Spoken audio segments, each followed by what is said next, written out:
Disclaimer. The story, all names, characters, and incidents portrayed in this production are fictitious. No identification with actual persons, living or deceased, places, buildings, or products is intended and should be inferred. It is not our intent to harm plants or animals, and no living creatures were harmed during the making of this video. Please note that this video has been created for an audience age 16 and above only, and is not meant for kids. Venkaiah नामक एक आदमी रहता था। वो बहुत गरीबी में जी रहा था। वो अपनी पत्नी और बेटे के साथ एक छोटे घर में रहता था। वेंकैया एक छोटे होटल में काम करता था। वेंकैया का मालिक रंगैया, जो हर रोज की कुली उसे देता था, वो वेंकैया को बिल्कुल काफी नहीं था। इसी कारण वो तीनों अच्छा खाना खाकर बहुत दिन हो गए थे। वेंकैया की पत्नी कमला भी जब भी उसको वक्त मिलता था, उस गांव के कुछ घरों में साफ सफाई करना, बर्तन साफ करना जैसे काम करती थी। लेकिन वो पैसे भी उनके लिए काफी नहीं थे। इस कारण पति पत्नी दोनों एक दिन घर में बैठकर ऐसे बात करते हैं। हाँ, जो भी पैसे कमा रहे हैं उसी दिन खत्म हो जा रहे हैं। ऐसे ही चलता रहा तो हम हमारे बच्चे को कैसे पढ़ाएंगे? मुझे कुछ समझ में नहीं आ रहा है जी। मुझे भी पता नहीं कमला कि हमारी जिंदगी कब बदलेगी, कि हम अपने खुद के घर में आराम से कब सोएंगे, वो दिन कब आएगा। वरना आप ऐसी छोटी मोटी काम नहीं, कुछ बड़ा देख लीजिए ना, ऐसा कुछ जो हमें ज्यादा पैसे दे। ये सुनकर वेंकैया, ठीक है कमला, कल सुबह जाकर मैं कोई दूसरा नया काम ढूंढूंगा, ऐसे कहता है। अगली सुबह वेंकैया उसके मालिक रंगैया के पास जाकर ऐसे कहता है, साहब, जो पैसे आप मुझे दे रहे हैं वो काफी नहीं है साहब, इसीलिए सोच रहा था कि नया काम ढूंढ लूंगा। अरे ये कैसी बात हुई वेंकैया? अभी अभी तो व्यापार अच्छा चल रहा है, अब अगर तुम छोड़ दोगे तो कैसे होगा? बात तो सही है साहब, लेकिन ठीक है, एक काम करो, हमारे होटल में लोगों को मछली की करी बहुत अच्छी लगती है ना, तुम्हें मछली पकड़ना तो वैसे भी आता है, तुम हर रोज होटल को मछलियाँ लाओ। ऐसे करके तुम्हें भी ज्यादा पैसे मिलेंगे और मेरा व्यापार भी बढ़ेगा। ठीक है साहब, मैं कल से ही मछलियाँ पकड़ के लेके आऊंगा। ये कहकर वो वहाँ से चले जाता है। अगले दिन वेंकैया मछलियाँ पकड़ने पास में मौजूद तालाब को जाता है और वहाँ कुछ मछलियाँ पकड़ता है। ऐसे वो उस दिन के पकड़े हुए मछलियाँ लेकर होटल जाकर उसके मालिक रंगैया को देता है। ताज़ी मछलियाँ लाने के लिए होटल का मालिक रंगैया वेंकैया को उसके रोज की कूली से कई गुना ज्यादा पैसे देता है। ये देख वेंकैया बहुत खुश होता है। ऐसे ही अगले दिन भी ज्यादा मछलियाँ पकड़कर वेंकैया रंगैया को देता है।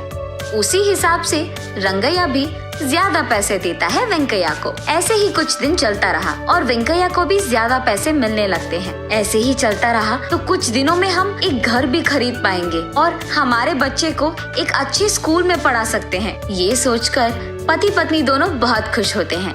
ऐसे ही कुछ दिन बीत जाते हैं। एक दिन मछलियाँ पकड़कर होटल जाता है वेंकैया।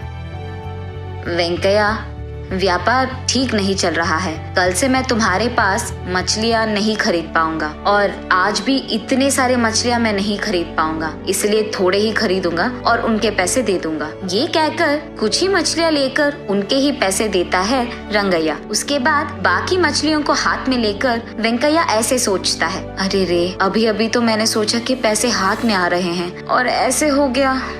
ऐसे ही दुख में वो अपने घर जाता है। घर जाकर जो कुछ भी हुआ वो अपनी पत्नी कमला को बताता है। रहने दो जी, जो आया वो आया, जो गया वो गया, अब क्या ही करेंगे, हमारे नसीब में तो इतना ही लिखा है शायद। ठीक है, चलो आज के लिए मैं खाना तो बना लूंगी। ये कहकर वेंकैया के लाए हुए सारे मछलियों में से बड़ी मछली को काटते ही उसके अंदर उसे सोने की बड़ी मूर्ति दिखाई देती है। उसे देख कमला आश्चर्यचकित हो जाती है और तुरंत उस मूर्ति को वेंकैया के पास ले जाती है।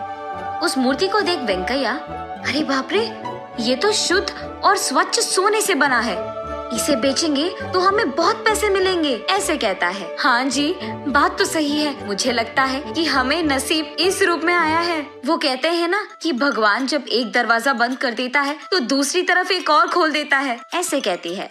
अरे हाँ, बिल्कुल ठीक कह रही हो कमला। अगले दिन उस सोने की मूर्ति को लेकर सोने की दुकान जाता है वेंकैया। वहाँ का मालिक उस मूर्ति को जांचकर ऐसे कहता है, अरे ये तो बहुत पुराना मूर्ति है और इसका मूल्य बहुत ज्यादा है।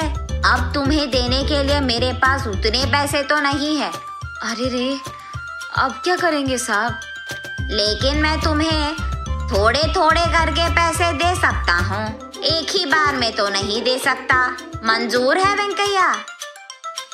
ठीक है, वही करेंगे फिर। ये कहकर उस मूर्ति को बेचकर थोड़े पैसे घर ले जाता है वेंकैया। लिए उन पैसों से सबसे पहले वो एक होटल शुरू करता है और उस होटल में वो मछली की बिरयानी को बेचना शुरू करता है।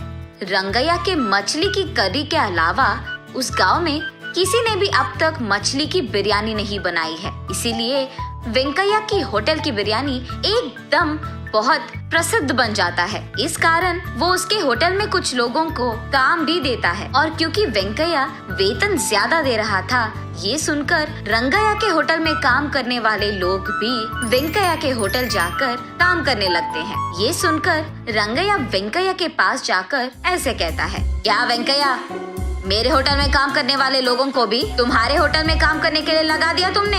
तुम्हारे वजह से मेरा व्यापार खराब हो गया है। तुम कूली का काम करते हुए मछलियाँ पकड़ते थे, एक बार में जब नसीब बदल गया तो अकड़ चढ़ गया दिमाग को। साहब, मैंने उनसे ये नहीं कहा कि आपके पास काम बंद करके मेरे पास काम करने आ जाए। उनको काम चाहिए था और मेरे पास काम था तो मैंने दिया, बस।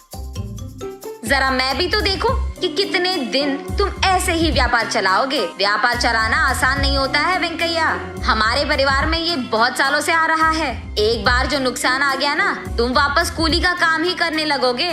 याद रखना, क्या कहीं लिखा है कि आप जैसे लोग ही व्यापार कर सकते हैं और हमारे जैसे नहीं? और वैसे भी मुझे कोई डर नहीं है साहब, अगर मेरा व्यापार नहीं चला तो मैं वापस कूली का काम कर ही लूंगा, लेकिन आप तो वो भी नहीं कर पाएंगे। आपका व्यापार वैसे भी ठीक तो नहीं चल रहा, तो जरा आप ही देख लो, कूली का काम करना है या कोई और। ऐसे आराम से रंगैया को जवाब दे देता है वेंकैया। ये सुनकर गुस्से में चुपचाप वहाँ से चले जाता है रंगैया। एक तरफ होटल चलाते हुए कमाकर, दूसरी तरफ उस सोने के दुकान के मालिक से पैसे लेता है वेंकैया। उन्हीं पैसों से उसके बेटे को एक अच्छे स्कूल में पढ़ाता है, एक अच्छा घर भी खरीदता है और उसकी बीवी को ढेर सारे गहने खरीदता है। ऐसे कुछ ही दिनों में वेंकैया काम के लिए ढूंढने के स्थान से काम देने के स्थान तक जाता है।